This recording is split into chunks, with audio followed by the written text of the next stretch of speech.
It's Conduit News Radio with Paul Harrell.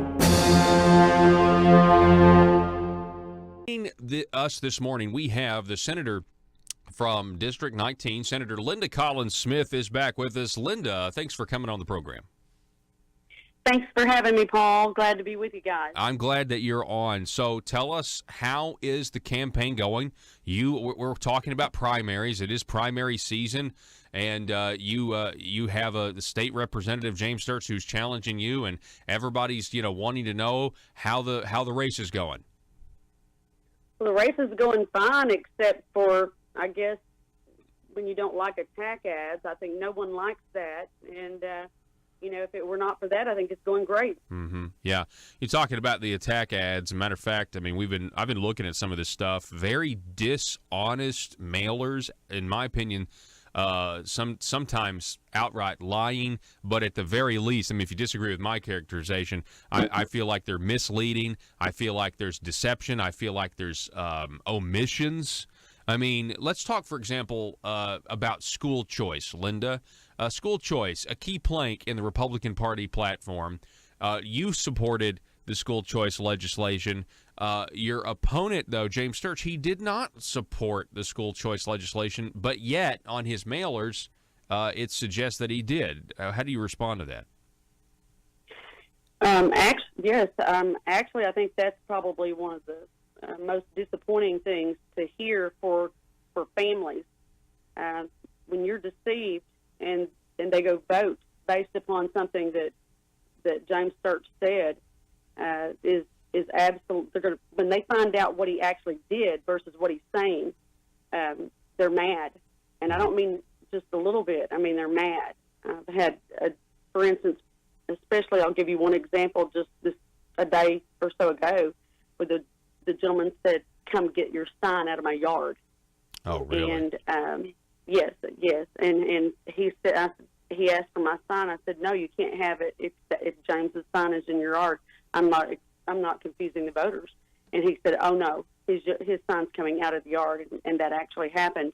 And he showed him the facts and knew that he had been lied to, and he showed that to James Sturts. And folks, when you lie to people and they find out, they are angry. Mm-hmm. And people they're so tired of being lied to. And so when they feel like they've just been blatantly lied to, mm-hmm. It makes them angry, and it should. And so I say that to you is that as the days go by and the mailers come out and the audio on the radio stations, excuse me, is there, then, and people get to hear that. They get to look at Family Council's survey after James Sturts has voted against families' choice of a better education, or maybe a needed school offers something for their child that they can't get at a neighboring school, or maybe they want to go to a faith-based school. Whatever that family's choice is, mm-hmm. for a better education, and we've worked on that as the base of a Republican platform for so long, and he's against it and spoke against it. Remember this, Paul. It's the only thing he's risen to speak for or against. Mm-hmm. The entire time he's been in the legislature. Yeah, and that audio is clear of him. That was the first time he went to the floor to speak against or for something, was to speak against school choice. It's just amazing to me that Republicans aren't more unified on this, because it's such a big issue. And I know it's a big issue to constituents out there, and a lot of parents want the choice. They want some reform and education from the way things are going now. Linda, there's another attack on you, and I think everybody saw this coming. Matter of fact, I know back in 2017, when we were talking about the military retirement tax cut bill, I knew that the leadership, they were putting Republicans in a terrible position, because they said we're going to exempt military retirement from income tax, and everybody said, great, awesome, sign me up. But as the legislation started to be drafted, it was clear they were going to raise taxes in the bill to do that. And a lot of people had already committed to local VFWs and things like that, and it was just really, really mean-spirited thing for the leadership to do that to a group. And, of course, if you stood on principle and said you're raising taxes like you did, Linda. Of course, now you get an attack that you don't support the military, and I understand that you have family that is in the military. How hurtful is that to you? Well, I think I made it very clear when I stood up and I opened my statement because of being attacked. It's sad when you use your military position in everything you do that year when you're going against Republican principles, because that's all you have, it seems like. Uh-huh. But, military people are watching that. They don't like it. They don't like being used. And I think this also backfired with a lot of military. They saw that, and it angered them being used. We heard that over and over. I had colonels come to me and say, I know you're not going to vote for that. And they said that was okay. They understood it. They didn't like it. Yeah. They wanted a tax cut, but they didn't want the tax cut off everybody else's back. And they didn't want it off of other working military men and women. Mm-hmm. I talked to a leader, a top leader that had fought for this military tax cut, and he called me, and I think you'll remember doing an interview with me. Matter of fact, you walked in on me about the time my voice broke talking to him in a meeting room. You'll remember. And we had an interview later on. If you remember, I said, what do you want me to do? And he said, I don't know. I guess we fought for it for so long. Uh-huh. And he said, I guess I want you to vote for it. And I said, well, I can't do it. I said, do you remember there was a time you wouldn't leave your comrade out on the field? I said, that's what you're doing with your other military men and women that have fought. What about their tax cut? They're not getting one. And he understood that. Mm-hmm. And he hated what happened. He respected me. I respected him.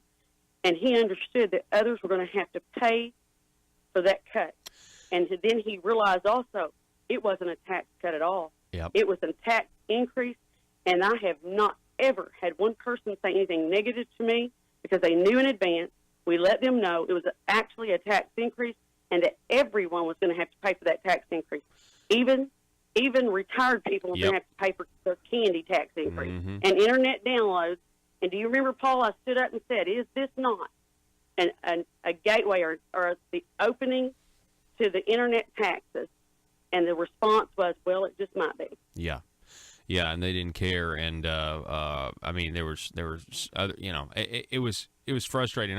I remember being in the House committee when it passed, and they brought all of these military veterans in, and they had all been told to show up to get the bill passed, and they were all in the audience. And I thought to myself, how many of these people actually know what's in this bill? So when the committee was over and it passed out of the committee, I pulled one of the veterans aside, thanked him for his service, and said, hey, do you know how they're trying to pay for this? They won't just absorb the $13 million. They want to raise your taxes on candy and soda and create a new tax on digital downloads. And the veteran was appalled. Yes.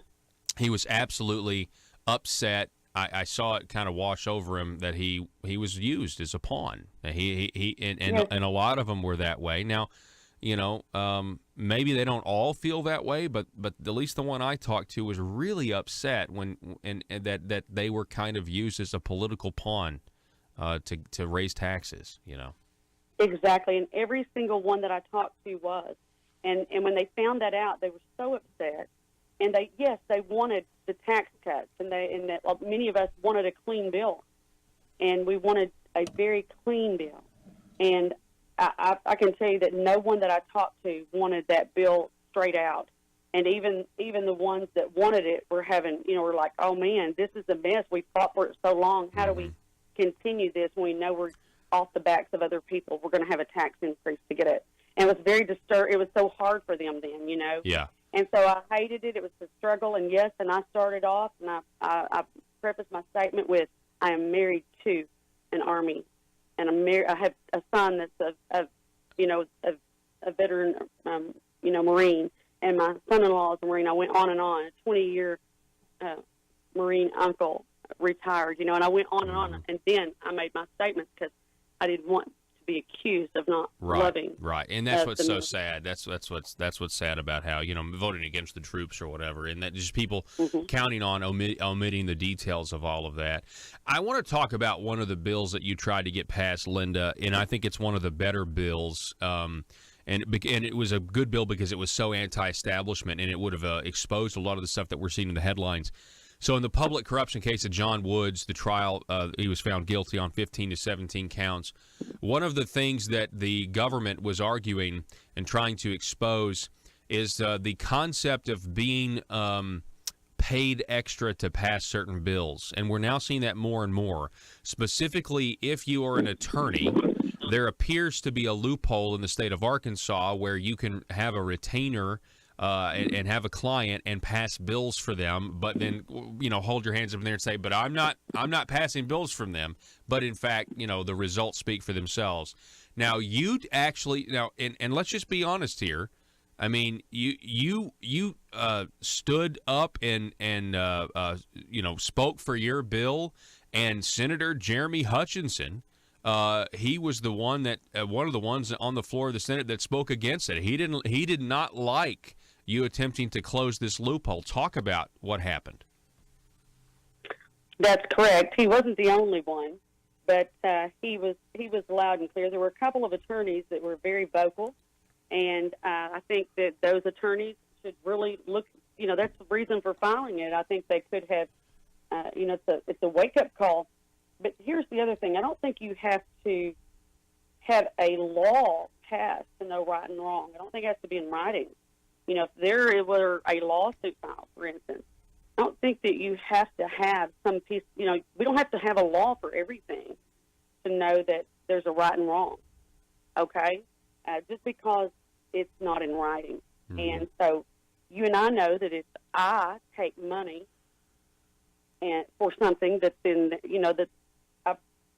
for a boat, I break the law. And I think it's the same thing for attorneys. I just think that lawsuit hasn't been filed yet. And so I've said that. I've made that clear. I believe that. And then if you looked at the federal laws, at what laws they have, I think you could just look around and see that that's my opinion. Yeah, no, I think that's what the government. Opinion. I think that's what the government was arguing, and we had Josh Waters, an attorney who was in the proceedings. He seemed to think that in Arkansas law there's a loophole, but as far as the feds start looking at this, that it's clearly against federal law to be an attorney and be operating the way apparently some attorneys have been operating as legislators. And just because it's not got anything in writing, does that mean that you haven't done something that you should not? And so that would be determined by a court of law. Mm-hmm. And so once that lawsuit's filed, you'll find out, is what I'm saying, as far as Arkansas goes. Yeah. So that's why I'm saying it that way. I'm not an attorney. But there is something in us that knows that there's a right and wrong, and we have other laws that are out there that are already go all around it. So that bill was a wake-up. It's like, you legislators, we need to do things right.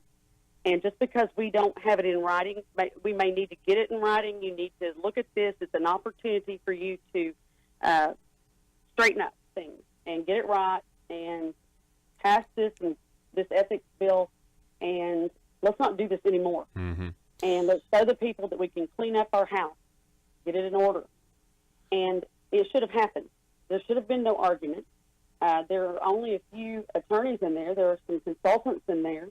And I think that was the day they could have straightened that up, and we wouldn't be looking back on this and having this conversation now. Mm-hmm. Yeah. And there would have already been a lot of trust restored if the Senate would have taken that action to stop some of this nonsense. So, Senator Linda Collins-Smith, I want to ask you one more question before we go. Your colleague, Senator Alan Clark, posted back on April 27th on Facebook. He was just talking about some of the deceiving attacks of your opponent, and he stood up for you. And he talked about how you are the conservative in the race, and he talked about some of these dishonest mailers being the perfect example, quote, perfect example of weasel politics. And so I just, talk a little bit about Senator Alan Clark. I mean, you've worked with him, and more importantly, he's worked with you, and he knows that there is a big government establishment machine out there, and you're working to limit government and expose the corruption. And a lot of people don't like that who are a part of the Marble Palace machine. Talk a little bit about Alan Clark. Yes, and I appreciated Alan for that. I really appreciate those comments, and I'm humbled by that. And I really hope that I'll continue my entire life that I will do what I think, stand up for what I think is right, and do what I think is the right things. And I didn't go to work for the governor or anyone else that's down there. I was elected for the people of Arkansas and my district.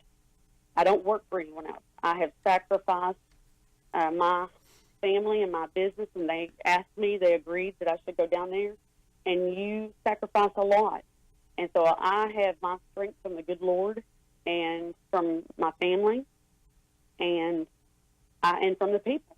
I try to do what's right, and it gives me great pleasure and makes me feel good to hear from my constituents that Senator Colin Smith keeps her word. Mm-hmm. And you can't get better than that. Don't give your word. Don't lie to those people. If you're going to give your word, keep it. But, don't lie to the people. Yeah. And so that means something to me still in this day and time. And I try hard, to do what I say I'm going to do. I promise to be a different kind of legislator, and I know that I am. I am conservative. I am the Republican platform. I am conservative, and I really appreciate the things that he said. Mm-hmm. Alan Clark and I, like Alan has said, she may not always agree with you, but you know where she stands, and I'll be respectful of them. That's exactly right. And that's a But I will, that's the issue right there. Yeah. That's a valuable commodity. Just you always know where somebody stands. Senator Linda Collins Smith, good luck to you. I appreciate you coming on. Thank you so much. Thank you so much, Paul. Have a great day, everyone. All right, you too. Folks, get out there and vote, by the way. Early voting's underway. The primaries May 22nd. Primaries are now the general election in this state for the most part, folks. So go out and vote. Back in a minute.